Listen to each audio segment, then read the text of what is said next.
السيشن الثانيه عن الهايبوكالسيميا، واول سبيكر رايزنج ستار اسيستنت بروفيسور اسيستنت ليكتشر ان شاء الله بروفيسور يعني احمد عبد العزيز هيكلمنا عن العكس بقى الهايبوباراثايرويدزم. احمد علاء من فعلا ولاد الوحده، وحده الغدد جامعه اسكندريه، ناس المتميزه خلقا وعلما، واكيد هنسمع منه حاجه جميله. اتفضل يا احمد. السلام عليكم. قعدنا ساعتين نتكلم على الهايبر باراثايرويدزم والهايبر كالسيميا.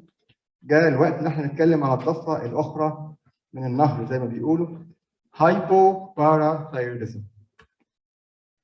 بمنتهى البساطه لو احنا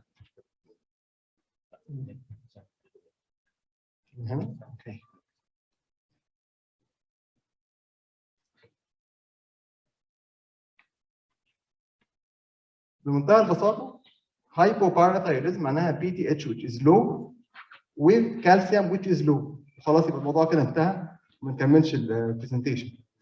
بس للاسف الموضوع لا يبدو سهلا كما في ظاهره يعني. اول حاجه معقده ان احنا بنقول ان الهايبوكالسيميا with low PTH or inappropriately normal PTH. يعني the PTH could be normal and it's still a case of hypoparathyroidism.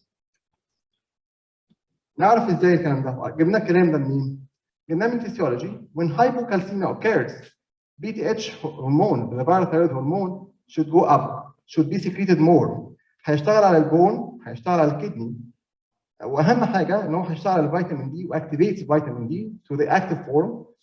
And on the kidney it will cause calcium reabsorption على البون, osteoclast activity. الاوتكم النهائي هو increased calcium back to normal. And it will lower the phosphate level. دي هتبقى حاجه مهمه هنعرف ليه later on. ده الكيرف اللي شفناه مع دكتور علياء من شويه. When calcium goes below 8, the parathyroid hormone should be maximally secreted 100%. So if you find that a normal PTH, يعني مثلا 50% of the maximum secretion, this means that the patient has hypoparathyroidism.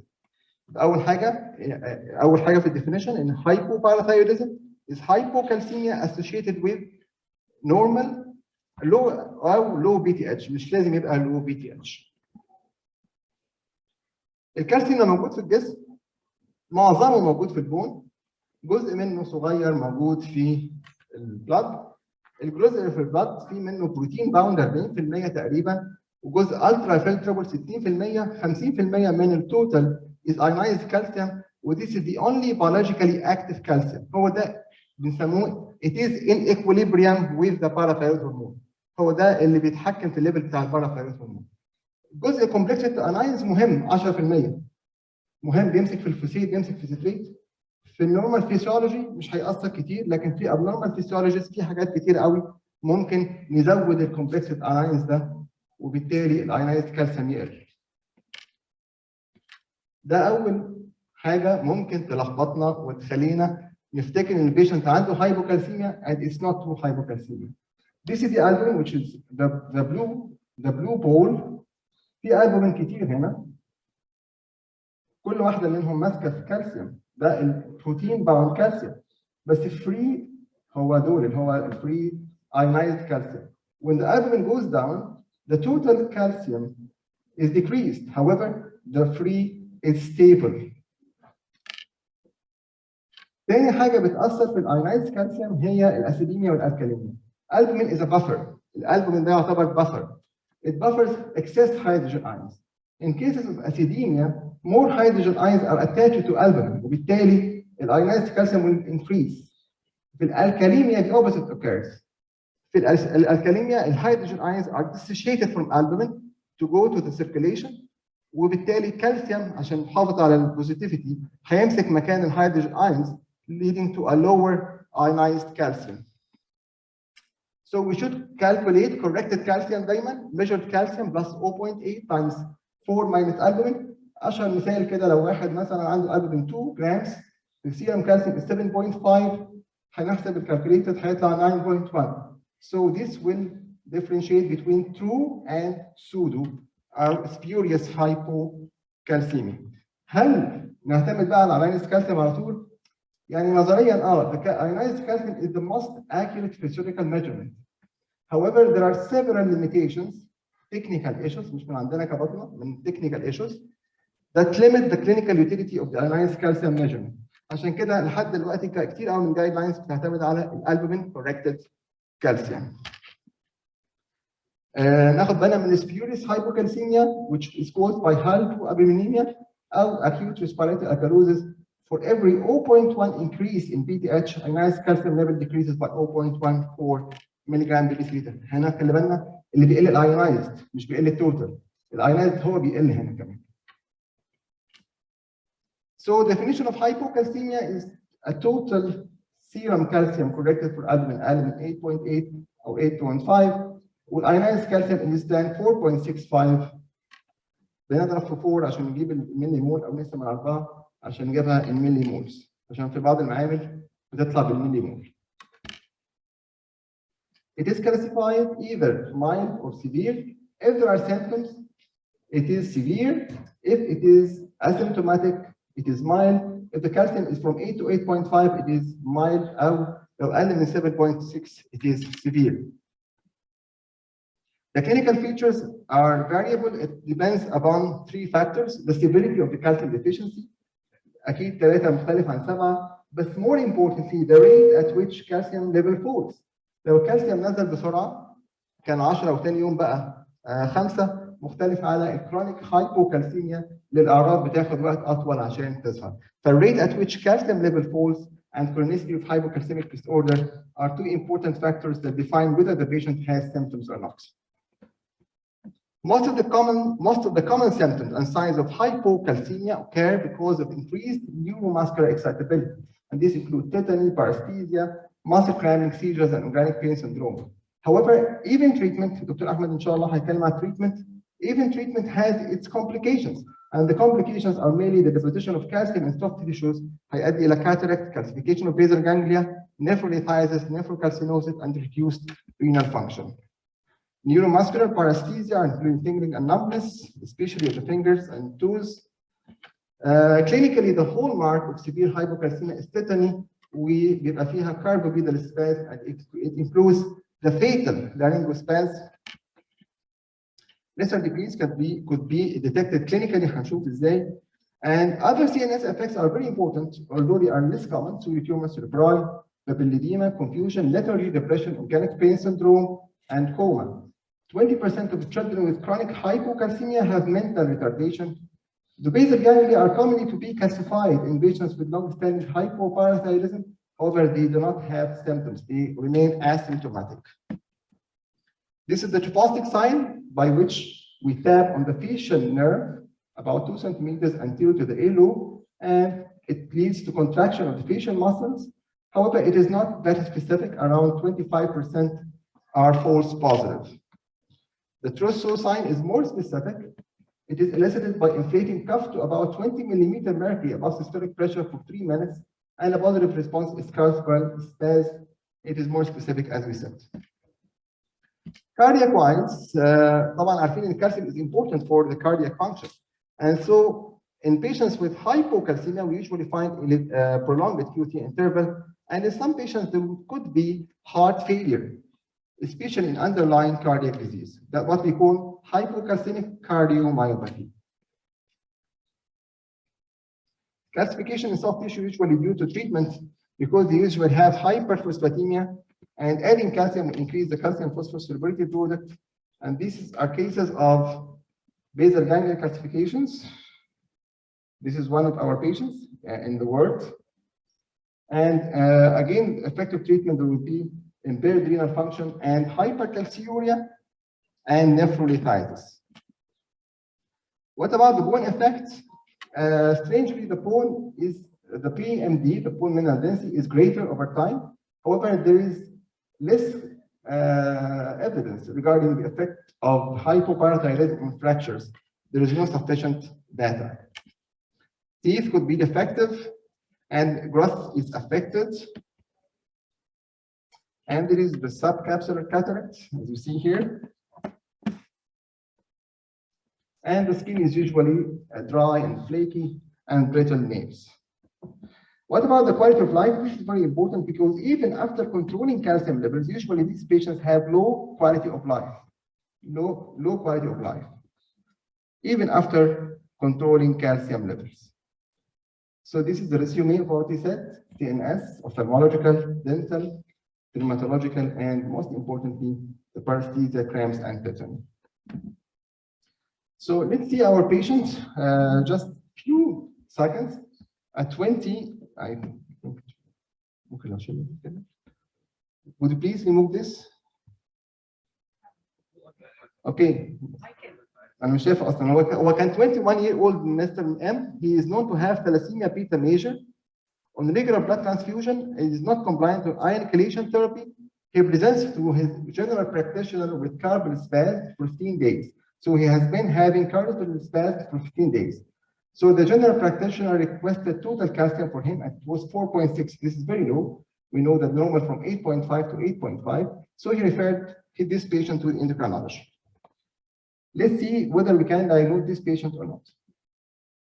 So the effects of hypoparathyroidism, as we said from physiology, is hypocalcemia, hyperphosphatemia, increased urinary calcium, and decreasing the active form of vitamin D. The active form of vitamin D is decreased in these patients. However, we do not normally calculate this level. We do not normally measure this level.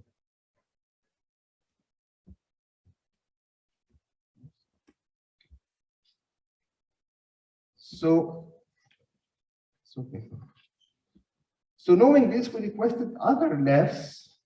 We requested phosphorus, which turned out to be very high, 7.5 milligrams per deciliter, and we requested albumin to see whether this calcium is true hypocalcemia or false hypocalcemia, and albumin was normal. So this patient has true hypocalcemia with elevated phosphorus. This was with hypoparathyroidism.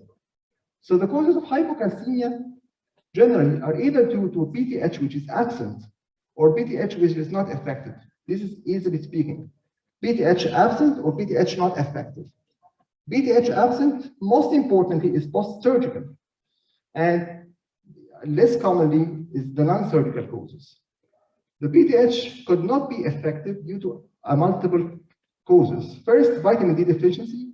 Dr. Marwan, inshallah, is going to talk about vitamin D deficiency. Lack of vitamin D activation, for example, chronic renal failure. Vitamin D resistance due to the absence of the receptor or the absence of the activating enzyme, which is very rare. And PTH resistance, which is not common. Other causes could be elicited from the history, including multiple blood transfusion and other causes which are elicited from the history.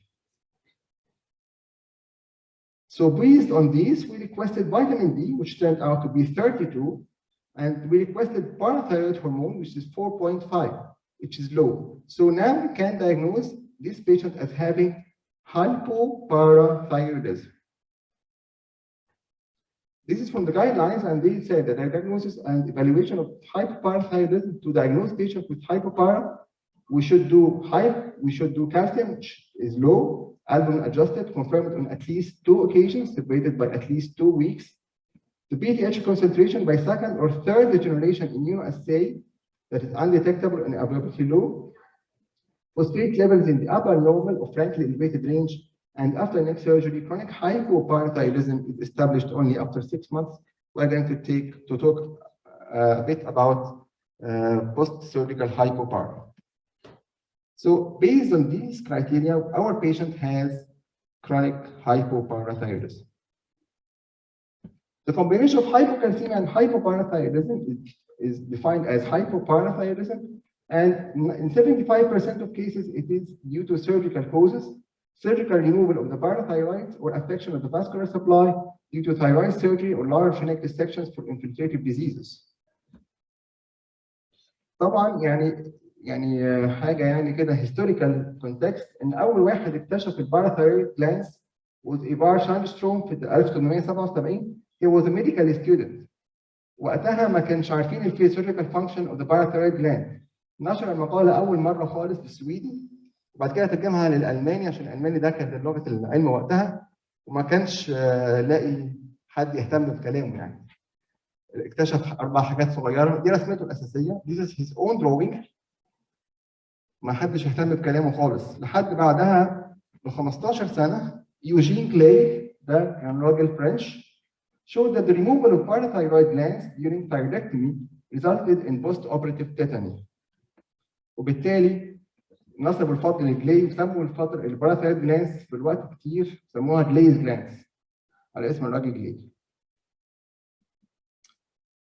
Other causes of hypoparathyroidism include the absence of parathyroid glands like radioactive iodine, radioactive radiation, congenital, autoimmune polyglandular syndromes, infiltrative disorders, and impaired secretion of parathyroid hormone due to hypomagnesemia or activating mutations of calcium sensor, CASR.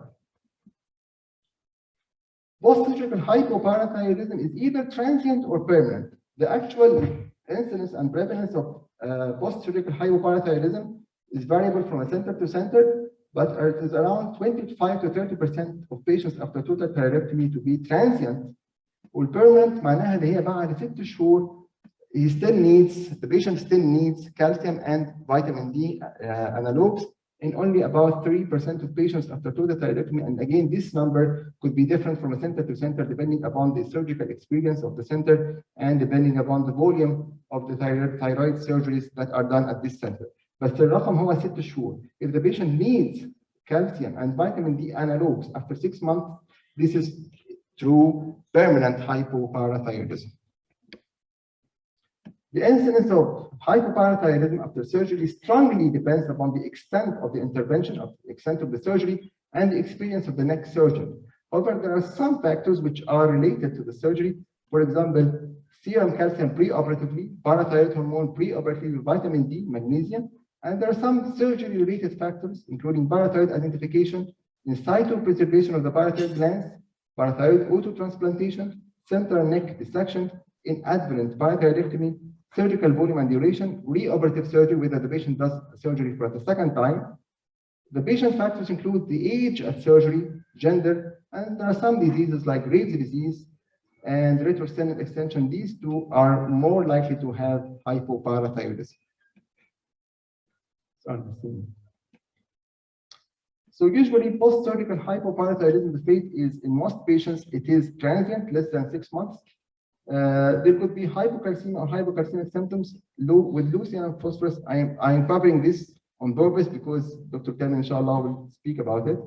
And if the phosphorus is high with inappropriately low or undetectable PTH, if it is more than 6 months, it is permanent. If it is less than 6 months, it is transient.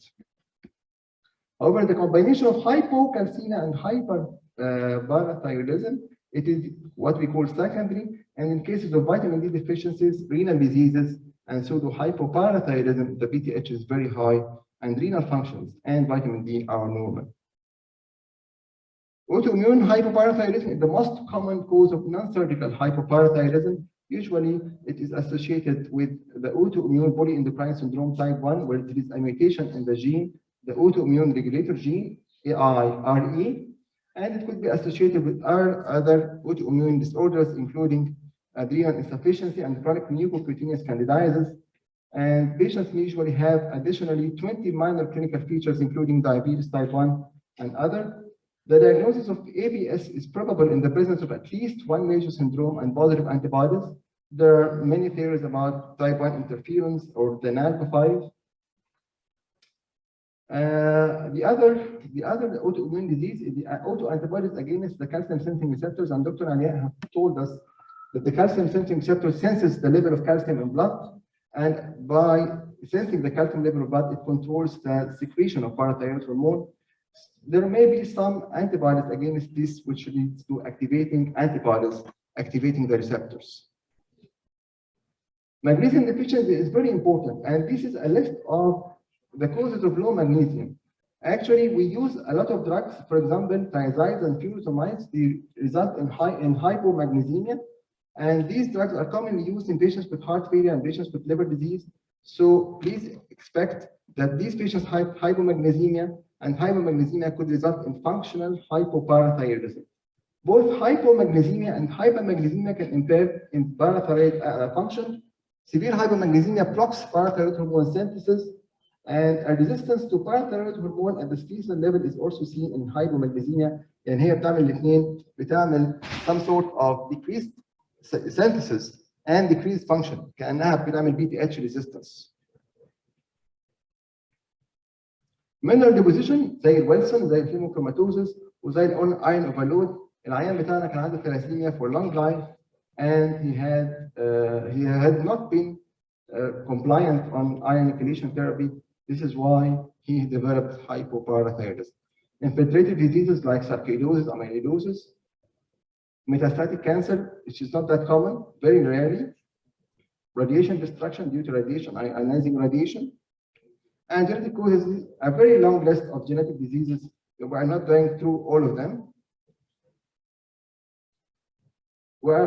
We have just chosen one syndrome, which is not classically hypopara, but it gives us a picture very similar to hypoparathyroidism, the pseudo-hypoparathyroidism. In pseudo-hypoparathyroidism, it is a genetic disorder of target organ unresponsiveness to PTH. Biochemically, it mimics hormone deficient forms of hypopara. بيدي لك نفس المنظر بالظبط كأنها hypopara, بس ال PTH is elevated. There are several types of it depending on whether the patient has a classical phenotype of what we call upright hereditary osteodystrophy. And in this pattern, the patient is short with round face, short neck, obesity, brachydactyly, short digits, with subcutaneous ossifications and often reduced intelligence with low IQ. This is the short fourth and fifth metacarpals. It gives a picture very similar to hypoparathyroidism, but when you measure BTH, you find it to be high. And these are the different subtypes. I think it's not the scope of today's meeting. So if you diagnose a patient with hypoparathyroidism, you should take a very good family history because many of diseases are familial. A very good personal history regarding previous anterior neck surgery and other endocrine diseases and previous radiation. Physical examination, including ectopic calcification, signs of previous neck surgery, trypostic trousseau, nail bed for fungal infection, mucosal candidiasis, and skin for vitiligo, because vitiligo is an autoimmune disease that could be associated with autoimmune polyglandular syndrome. And the biochemical data, you should request phosphate, magnesium, 25 hydroxyvitamin D, 125 dihydroxyvitamin D. It is not routinely done in our general practice. One on creatinine, 24 hours urinary calcium creatinine ratio. 24-hour urinary for creatinine clearance and for 24-hour urinary calcium, and biochemical stone risk profile. I'm not going all through other causes of hypocalcemia. Dr. Ahmed, inshallah, is going to talk about them. And by this, I conclude my session. Thank you very much.